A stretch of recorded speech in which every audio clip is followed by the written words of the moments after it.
Hey guys, Justin here in the 2x4 test tent, and you know what time it is. We got a box here, we got some meters. It's time for another unboxing.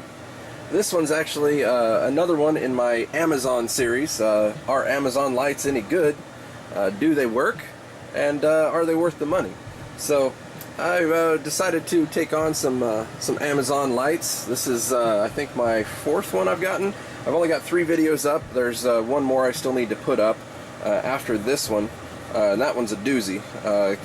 Keep an eye out for that one. But this one's the next one up. It is actually from EnjoYield. I've never really heard of them. They contacted me just like all these guys do. I get my emails filled up all the time with people offering lights and whatnot. This one looked really interesting, so I decided to give it a shot.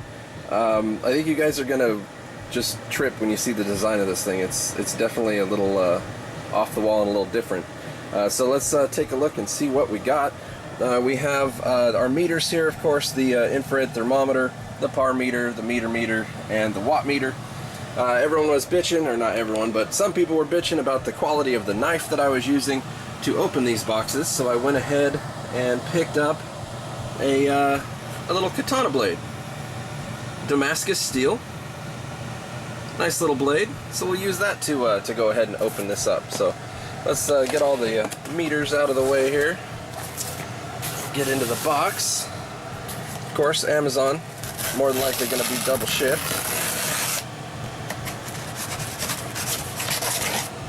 Cut right through that. Cut right through that. Bam. Katana blade in effect. Thing's nice. I dig it. So, now we get in here, of course, we're double packed. So we've got this box, pull that out, throw this behind us, and now we got, this looks like the right side up.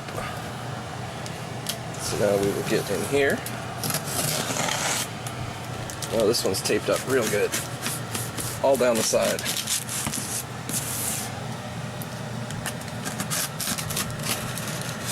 Blade works pretty well though. Alright, what do we have in the box? I want to see what this thing looks like.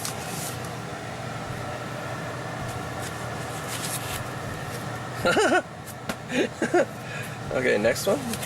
Aha! Yeah, so already just super weird. This is like no other light I've ever unboxed, I can say that. Wow, they even, like, wow. They wrapped the things that literally you can't break.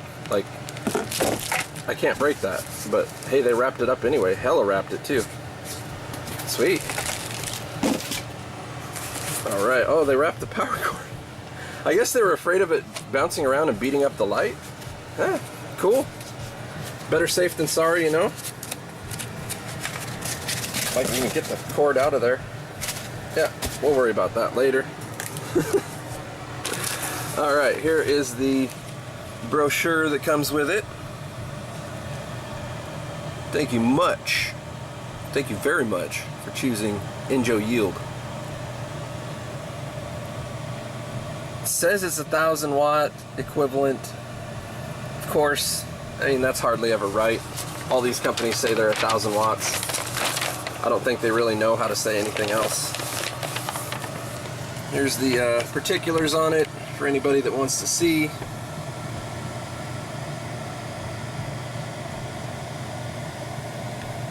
All the things that they claim. All the things it comes with.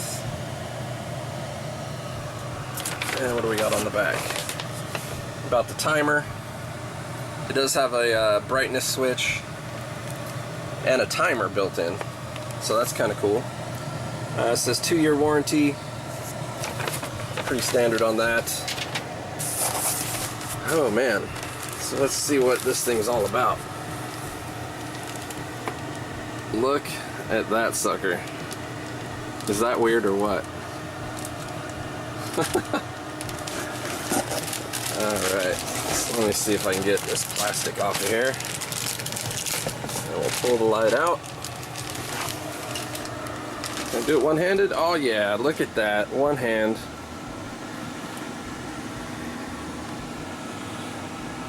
Bam. That is what we are looking at.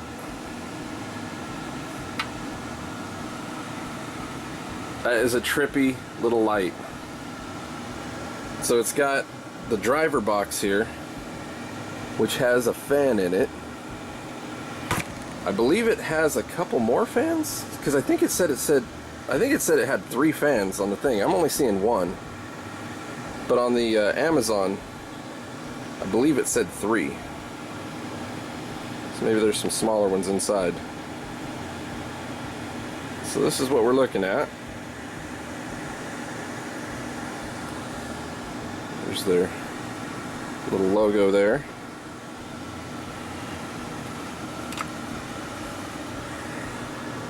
Just a couple strips. Got some red spaced in there every once in a while.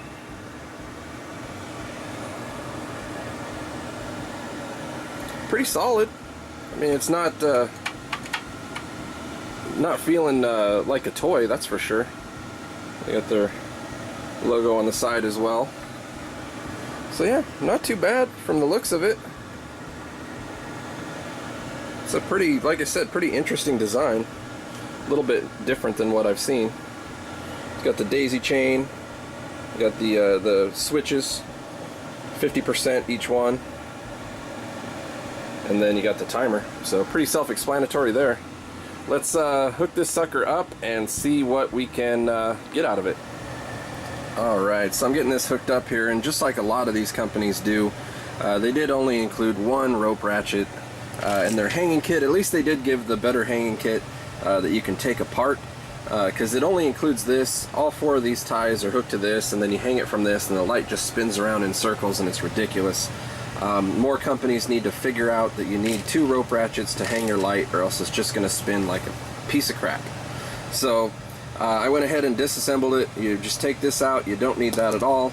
You've got your 4 little ropes here that came off of this. You hook one up here, one up here, one up here, and one up here, and then we'll hook these 2 to this rope ratchet, these 2 to another rope ratchet. I will have to grab another rope ratchet because it does not come with 2. And then we'll get this thing hooked up, and we'll be able to angle it and twist it and not have it spinning around in circles. So I will do that right now, and we'll see what happens. Alright guys, here we are. We got it all hooked up, and yeah, it looks pretty slick actually. I dig the looks of this thing. It looks like an industrial little light. Now, one thing with the timer here that I will note, after reading about how this timer works and taking a look at it, this is just showing that it's on for 24 hours a day. So how this timer works is you have to click it once, it starts blinking, and then you have to set how many hours a day you want it on. So if you want to go 12 hours, you have to set it to that, but it's literally going to set it for 12 hours from now. So like, you have to set this timer when you want the lights to come on exactly, and then it'll go on for those 12 hours and then go off for the other 12 hours, and it'll keep going. But if you happen to bump that at any point in time, it's going to reset that 12-hour timer, which is super inconvenient. But I mean, I guess if you just want to set it and forget it, you can use it. You can have it 12 hours a day, it'll be on. It should be reliable in that mode. But yeah, if you just happen to be in here and you accidentally hit it, it's going to reset that timer and screw your whole flower session up. So that's just one thing to note there. Be a little careful. Alright, we're going to kick this on and take a look at what kind of wattage it pulls here. So there's the first switch. Bam! Pretty bright, looking good. What do we got on the first switch? 109 watts. 108 watts. Let's kick on the second switch here. Let's see, which one did I do? Shit, I forgot. Okay, that one. Alright, so there's the second one on. So now we're at full power. Pull in 221 watts. It might settle a little bit, 219 maybe later, once it settles in. 219 right there, it's already starting to settle. So yeah, pulling a couple hundred watts out of this bad boy. And take a look at the underside.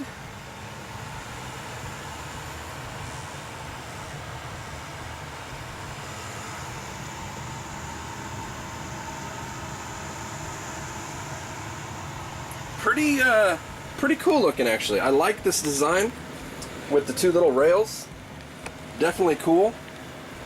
It does have the fan, but I only hear the one fan. It doesn't sound like it has more than one fan, and it only has the one fan hole there. So on Amazon, this thing says it has 3 fans, I'm pretty sure. Let me just look this up real quick. Just scrolling through Amazon.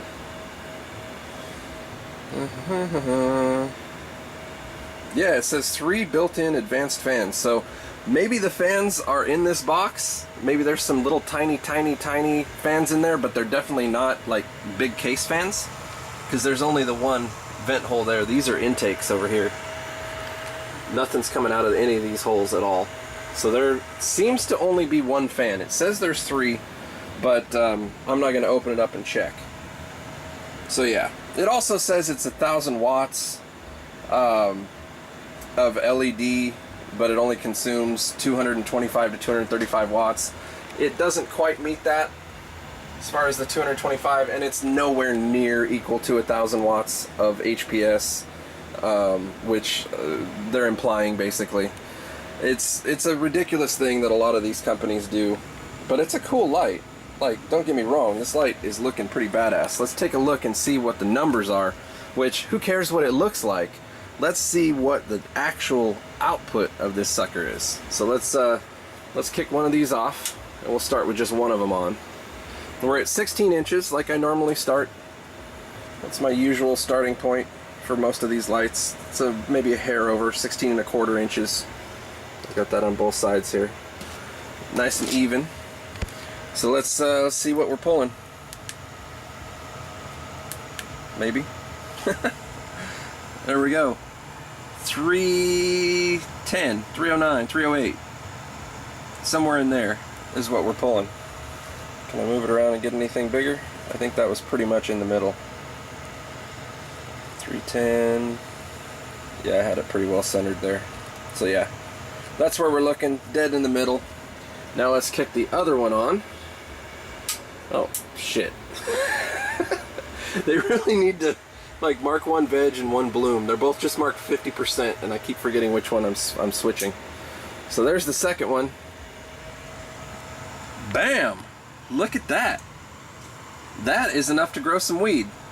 So with one of them on, you're looking basically, that's veg. That's perfect for veg. Like 250, 300. That's awesome for veg. And then you kick the other one on, and now we're flowering. That's actually really cool. I'm mildly impressed right now. I hate the timer though. Like for real, I hate the timer. Just to get that out there. I would suggest using your own mechanical timer. Now let's move this out and see what kind of coverage we get. 400s out to the edge here. 340. So now we're starting to get into the more airy buds over here. And you can see how far away we are. Keep in mind again, this light I would probably recommend for a 2x2, judging just based off of these initial numbers. I'll update that at the end of this, but I'm pretty sure it's just going to be a 2x2 light. But keep in mind with these readings, I don't have any sidewall here. You know, like when Migro does his par readings and all this stuff, he has that box, that 2x2 box that he puts around all of them so that they get that side reflection. So keep in mind this doesn't have the benefit of that side reflection, and it's pulling 340. So really, if you had a tent right here, I think it would hit 400 plus on this meter. So I would definitely, I'd say this is probably a 2x2 light, just saying.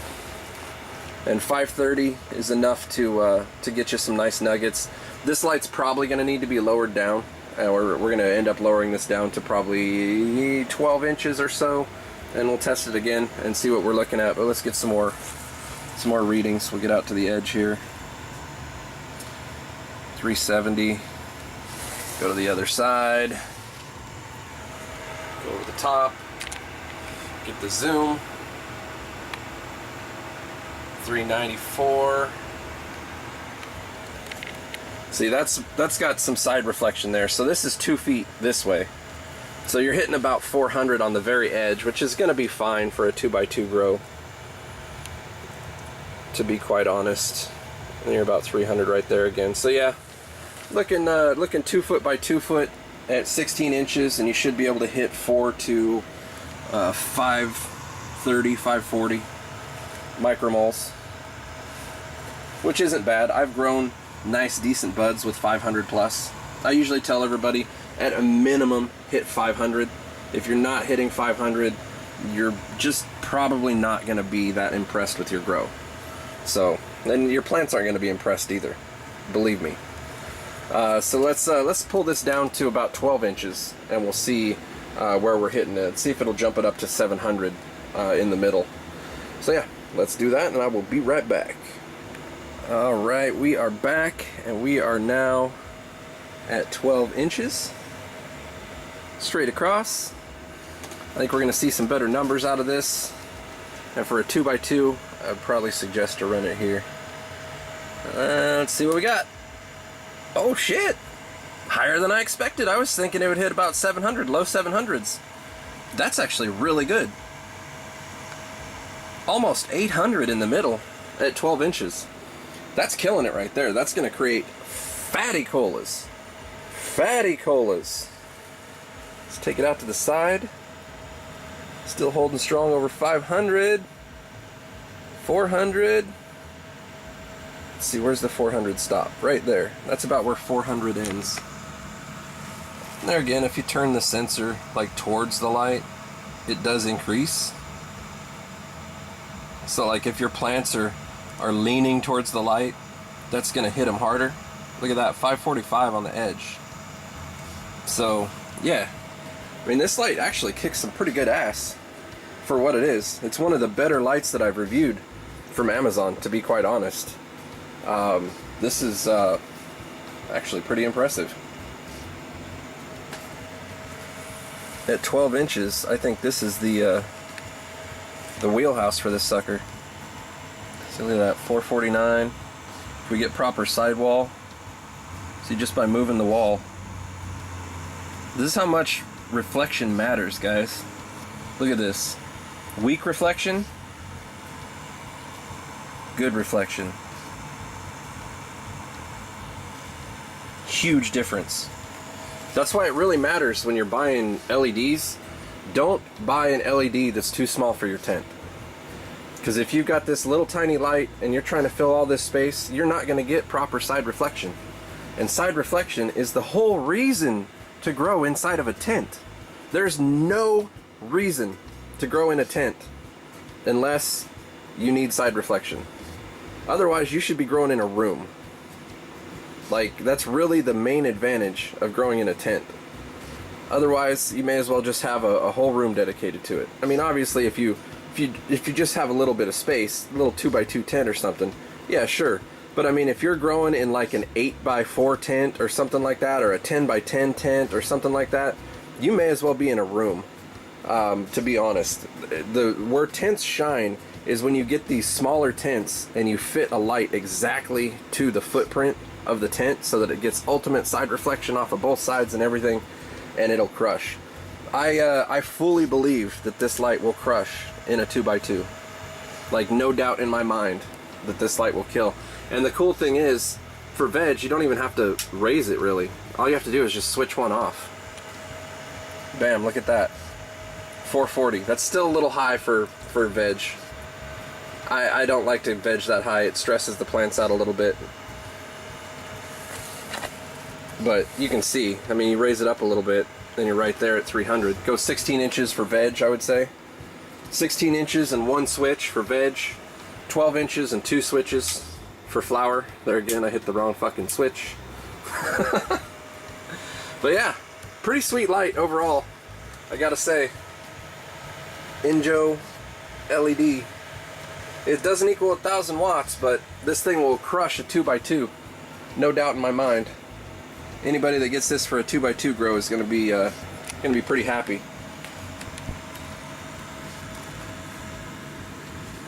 Got to also think about the longevity with something like this as well. I don't see anywhere that it actually... I don't see what diodes it uses. That's the only real question that I have here. I don't believe it's going to be the Samsung diodes. It doesn't look like Samsung. But I'm trying to read on the post here. Yeah, I don't see anywhere where it tells what diodes it has. So it's probably just Epistar, Bridgelux diodes, no name driver, that sort of thing. Just your standard China light, but it's definitely not a standard design. And I actually do like the design quite a lot. Alright, so we got the PAR test going. This has been heating up for about an hour or so. So we're going to try and check the heat on this. The only problem is this is going to be shiny metal, so I'm not going to be able to get an accurate reading off of this. This one I should, because it's a white painted surface. Should be able to get a decent reading, but I'm definitely not going to get an accurate reading off of this shiny metal here. We'll try it, but I have a feeling it's not really going to be that accurate. But we'll do it just for shits and giggles here. Let's see what we got. 128. Oh, that actually sounds fairly accurate, considering what most of these run at. Not bad. This is definitely cool. This box doesn't even feel hot. Like, this is like room temperature on the box here. And then the rails are 125. Yeah, that's nothing. That's nothing. That's great. They are warm to the touch. Hot to the touch, in fact. Do the touch test. It's very uncomfortable right now, and I want to take my hand off. So yeah, it definitely heats up just like any of these fanless type units. This one does have a fan though, which is interesting, but it's a fan just to cool the driver box in here, which is good. I mean, you always want to cool your electronics. This box literally feels cold. Like, it literally feels cold. That's pretty cool. No pun intended. Yeah, so really the only part that heats up is the rails, which is to be expected. It's basically a fanless unit as far as the rails go, and then they've got a fan here for the rest of the electronics. I would crush this in a 2x2. I would put a little clip fan above it, just blowing down on it, helping it cool a little bit, and I really think this would do quite well. There again, for the longevity thing, I mean, it's $100 light. What are you gonna do if it goes out? Like, honestly, if a light like this goes out, you just buy another one. Like, for $100, I mean, you're harvesting out of a 2x2, you're harvesting at least probably 4 to 6 ounces, I would guess, out of a 2x2. You're easily gonna be able to afford a new light with something like that. So if something were to happen, just replace it. Honestly, this is a great starter light for people that are just looking to get into growing and don't have a lot of money. I would say something like this is an option. A lot of these Amazon lights do work. I get comments all the time where people back it up and say, yeah, this light works. I've grown a couple cycles with it, or I've grown one cycle with it. I'm actually pretty impressed with this light. My only reservation would be the longevity, because it doesn't have the Samsung diodes and the Meanwell driver. But other than that, the PAR numbers are on. It's a cool design. The switches are kick-ass. There again, I probably wouldn't use the timer. It's got the daisy chaining if you want to use a couple of them. I think 2 of these would actually rock a 2x4 really awesome. So you're talking like $200 to fill a 2x4. So that's pretty much it for this update, guys. This unboxing video. Hope you enjoyed the video. Check these guys out. I got the link below if you want to purchase one of these for yourself. And I hope you guys enjoy these Amazon unboxings. Until next time, Happy growing.